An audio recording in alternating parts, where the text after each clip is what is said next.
Baik, Assalamualaikum warahmatullahi wabarakatuh. Perkenalkan, nama saya Ditya Krisna Hutomo.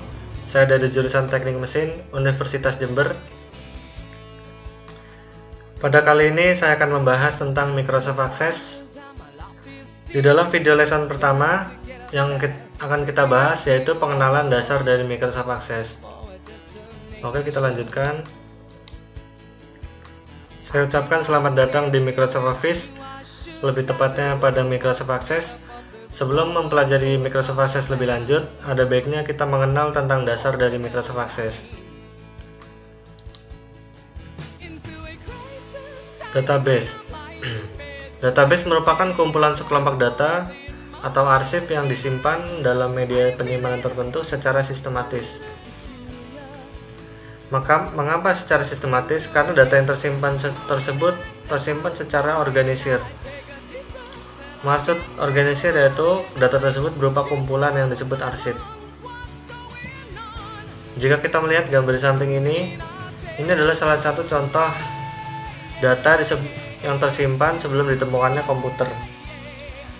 Kita ambil contoh yaitu buku telepon dan alamat. Itu adalah contoh database yang tersimpan dalam kertas manual. Berkat ditemukannya komputer dan sistem pengoperasian Microsoft Office, data tersebut dapat tersimpan rapi dan tidak memakan tempat yang banyak. Itu dengan ditemukannya Microsoft Access.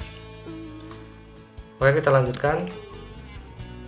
Kita sudah mengenal yaitu apa itu database, yaitu sekarang kita akan membahas tentang komputer database. Komputer database merupakan program yang berfungsi untuk menyimpan, mengolah, dan memanipulasi data. Jadi kalau tadi database itu datanya, kalau komputer ini dia yang berfungsi untuk menyimpan, mengolah, maupun memanipulasi. Kita sudah mengenal database dan komputer database. Untuk lebih lanjut, kita dapat mengenal akses database. Akses database itu terdiri atas data dan tools yang bekerja dengan data tersebut. Oke, kita sudah mengenal database-nya. Saat ini kita akan masuk ke Microsoft Access. Ini adalah tampilan awal dari Microsoft Access. Saya akan memberi penjelasan secara singkat tentang Microsoft Access. Apa sih Microsoft Access itu tersebut? Microsoft Access adalah paket software terdatabase. Mengapa disebut database? Karena Microsoft Access dapat menggunakan data yang disimpan di dalam format Microsoft Access, Microsoft Jet Database Engine, Microsoft SQL Server, Oracle Database, atau semua kontainer basis data yang mendukung standar ODBC. Microsoft Access sendiri yaitu sebuah program aplikasi basis data komputer relasional yang ditujukan untuk kalangan rumahan dan perusahaan kecil hingga menengah. Nah, Microsoft Access ini sendiri menggunakan mesin basis data Microsoft Jet Database Engine. Salah satu keunggulan dari Microsoft Access dilihat dari perspektif programmer, yaitu kompabilitasnya dengan bahasa programmer SQL, atau bisa disebut Structured Query Language. Baik, tadi kita sudah mengenal apa itu database, apa itu komputer database, dan apa itu Microsoft Access. Untuk mempelajari Microsoft Access lebih lanjut, kita harus mengetahui apa saja komponen-komponen utama yang terdapat dalam Microsoft Access. Komponen-komponen utama tersebut dinamakan objek. Karena fungsi dari Microsoft Access untuk mengolah, merancang, dan memanipulasi data, maka diperlukan fitur-fitur tersebut. Oke, langsung saja. Ini dia ke-6 fitur yang dapat membantu kita dalam mengerjakan suatu data. Fitur yang pertama adalah tables. Tables yaitu untuk berfungsi menyimpan suatu data. Nah, pada akses itu sendiri, data-data itu disimpan dalam table. Nah, di table ini terdapat kolom dan baris. Nah, query sendiri berfungsi untuk mengordinir suatu data.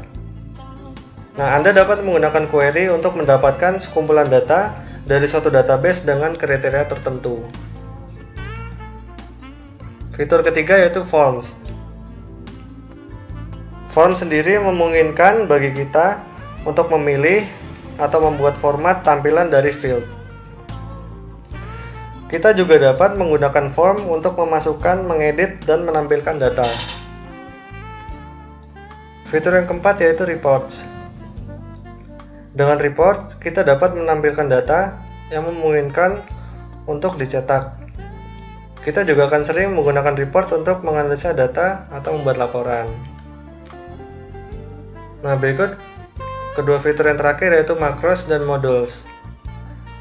Makro sendiri memungkinkan bagi kita untuk mengotomasi aksi. Kita menggunakan makro untuk menambah fungsionalitas form, report, atau kontrol. Fitur yang terakhir yaitu modules. Modules seperti halnya makro. Jika makro dibuat dengan memilih dari suatu daftar aksi makro, sedangkan modules dibuat dengan menggunakan Visual Basic for Application. Kita sudah mengetahui apa saja ke-6 fitur tersebut. Sekarang kita akan membahas satu persatu. Oke, baik. Yang pertama, tables. Table sendiri adalah inti dari database akses. Akses sendiri menyimpan data dalam table-table. Lalu, apakah table itu? Table terdiri atas kumpulan kolom dan baris. Setiap kolom dinamakan sebagai field. Dalam satu table, setiap field harus diberi nama yang berbeda antara satu dengan yang lainnya. Nilai-nilai yang tersimpan dalam satu field haruslah dalam satu kategori tipe data. Contohnya, table dapat terdiri atas 3 field. Misalnya ini, nama belakang, dan alamat.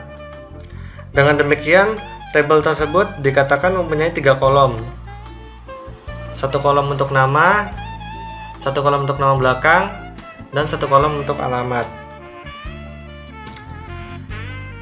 Nah, selanjutnya kita akan membahas bagian-bagian dari table.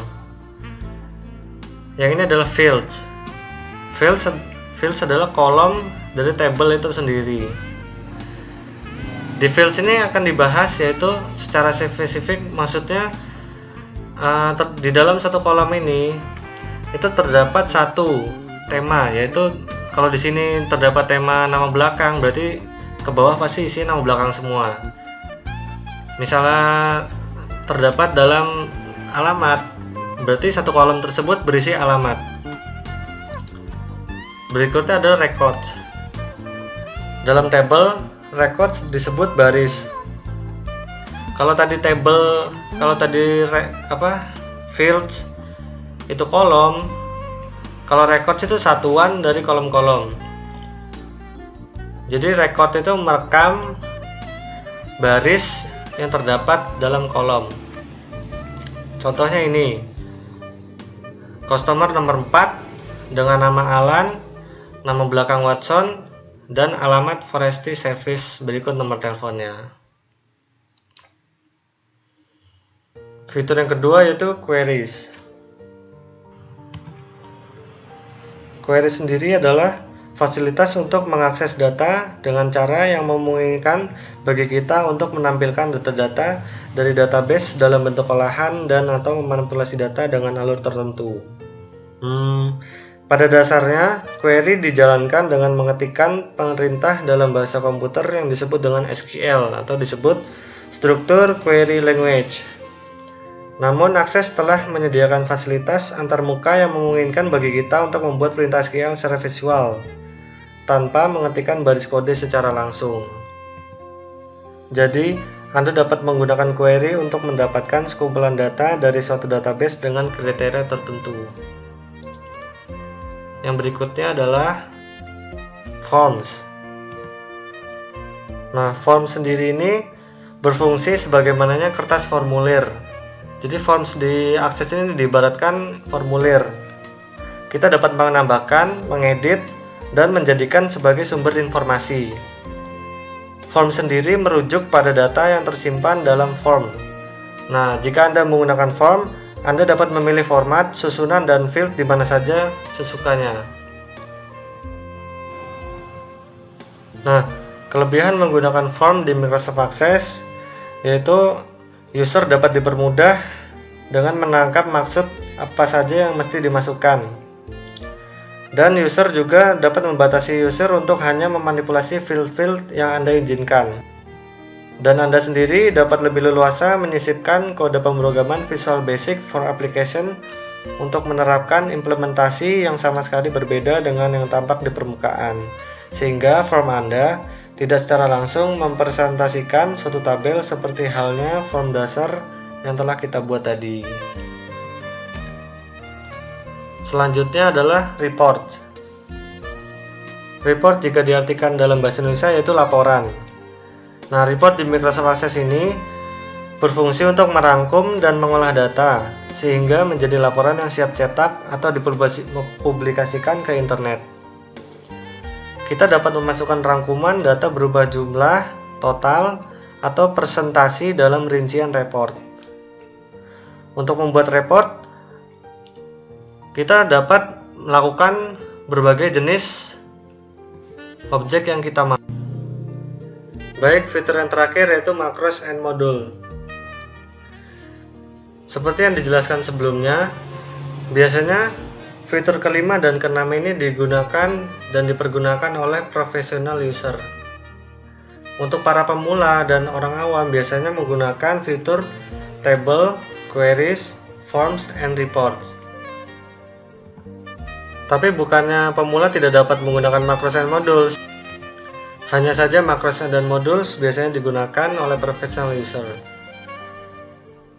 Makro sendiri adalah objek database berupa aksi yang akan didefinisikan sebelumnya. Sedangkan modules adalah objek database berupa aksi yang didefinisikan sebelumnya karena lebih kompleks. Itu dia ke-6 fitur yang sudah saya jelaskan. Semoga dapat memberi pengetahuan yang lebih kepada Anda dan Anda dapat mencobanya sendiri di rumah masing-masing. Jika kita lihat penggunaan Microsoft Office, contoh Microsoft Office Word, Excel, dan PowerPoint itu biasanya digunakan, dan sudah saatnya Anda untuk mempelajari lebih lanjut tentang Microsoft Access karena banyak sekali fitur yang terdapat dalam Microsoft Access, contohnya dalam mengolah, merancang, dan memanipulasi data.